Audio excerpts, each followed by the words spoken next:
Hello everyone, in this video I'll be showing you the best upgrades early game in Black Myth Wukong. So, there's some things you can get in this game outside of the skill tree that's going to make combat a whole lot easier. Like if you fight Guang Mo, you can get yourself this summon that'll allow you to do poison damage over time.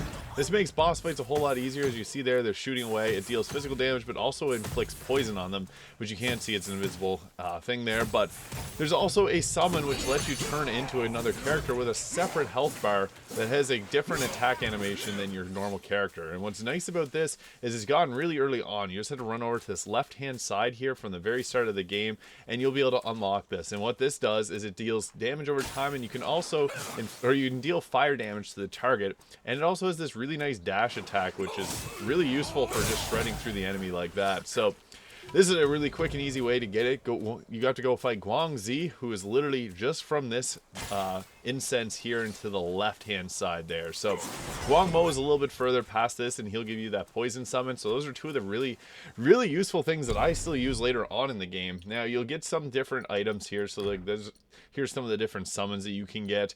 I really like the one here from Guang Mo that does poison damage over time. The second Rat Prince is another really good one that you'll get later on that allows you to stun the target.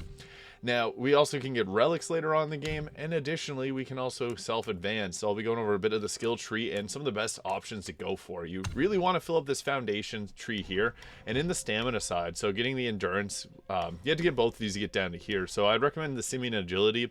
Reduces the stamina cost of dodging, which you want to dodge a lot in this game. Also, the deft evasion will make your dodges more useful. So these are the first ones you should always get, and then you can fill up this side here, giving you better stamina recovery when it's depleted. And then here for composure, so dodging no longer interrupts a late attack combo. This is super useful because you're going to be dodging often, and you don't want to interrupt your combo because you can get those heavy attacks off. The vigilant heart here will give you more talent points, or give you more focus from each perfect dodge you make, and focus points are very important, which I'll get over in a second here, because they allow you to do charge attacks and heal yourself. Also, the Imperial Shadow will grant damage reduction after a perfect dodge, making you a little bit tankier. But you want to make your way down here as quickly as you can, so this will leave an illusion in your spot and it explodes and hurts the enemy. And also the Focus Breath will give you increased stamina recovery when your health is above half. So these are all really useful ones, these two being obviously the best. You want to get your health up a bit as well as your stamina, and I like to have a bit of critical hit chance. Just extra damage is always nice. The Swift Engage is good too because this allows you to attack from a further distance away with your light attack starter. And then you can also get it gives you more focus with this attack here, the Effortless Finisher. And then work your way down the Soaring Strike, and then ultimately you want to get the Pushing Downpour. After 6 successful attacks, the Light Finisher deals extra area damage, which is nice when you're fighting against the enemies. But I would recommend getting the stamina tree filled as quickly as possible, because getting this full just means you're going to be dealing a whole lot more damage and recovering quickly, because it's a game about dodging and attacking.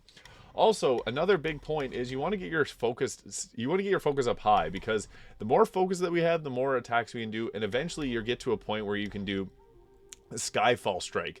This makes certain bosses a whole lot easier, so you definitely want to get this as soon as possible. So you get all 3 of these here. You can put all 3 points into this.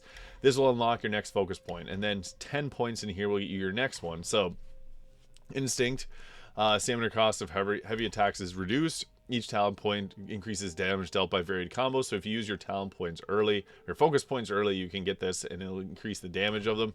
But this one here is the one you want to work towards. So going on the right hand side, and then the winding. So first, I guess we get the resolute counterflow. So performing heavy attacks during a light attack combo with a focus point and consume allows the destined one to execute resolute strikes. So this is pretty good. Nullifies damage of the next attack. And then the winding wind, perform a light attack upon seeing through the enemy, initiates a light attack combo from the 3rd move. So that's also good. Starting your combo a bit later allows you to do that powerful attack at the end. But finally, this one is extremely useful, the Skyfall Strike. So whenever you do like a resolute strike, so if you use up your focus point by pressing the Y button or whatever your charged attack button is, this will allow you to do it again, and you do a second attack there, as you can see above me there, where you attack and it staggers them for even longer. On some bosses, it literally just knocks them right down and makes the fight so much easier. So This skill tree here is one that you really want to focus on because it's going to give you a whole bunch more power.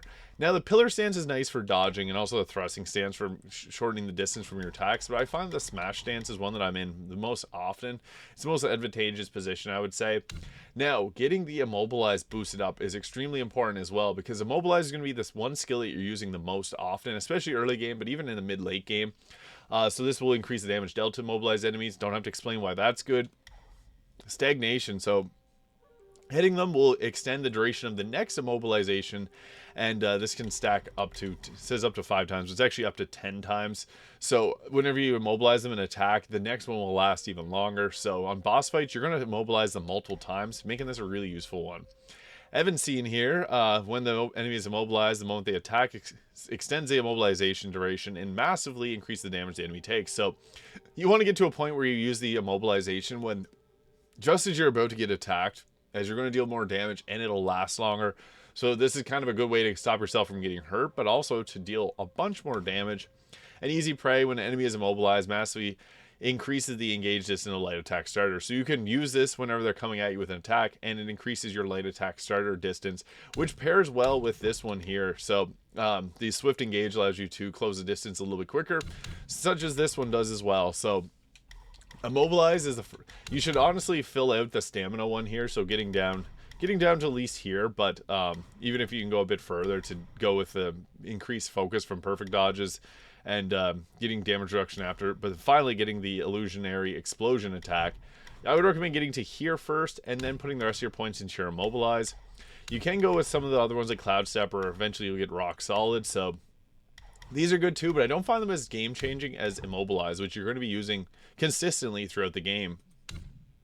And as for the transformations, like, these are good ones to go with too.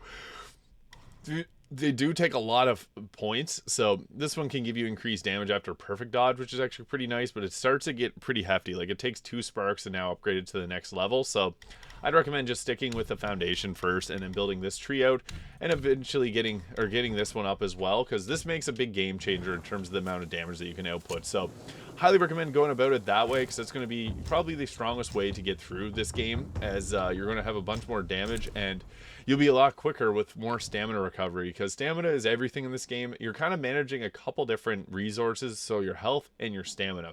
When your stamina depletes, you can't do those charge attacks to end off the combo, which is something you really want to do because the damage potential from that is very high. So I highly recommend getting those skill trees filled out as quickly as possible, because that's just going to overall increase the damage that you're dealing.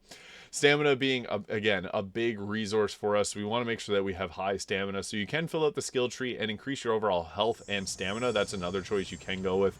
I'll show you a little bit of combat here just to give you an idea of what this looks like in practice, because the combat is really the main part of this game, so you want to have good combat, but typically you want to start things off with pausing the enemy there. I got hit pretty hard.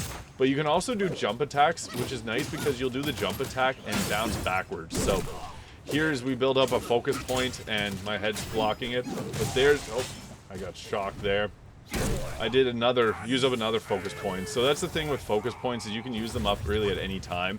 And the best usage for them is to do that charge attack. So make sure you have 2 of them built up, and then you can go with that attack and do it multiple times. This is a pretty tough enemy. I haven't even faced off against this kind yet. But at the end of your combo, you'll be able to do that heavy attack there, and that's a really powerful one.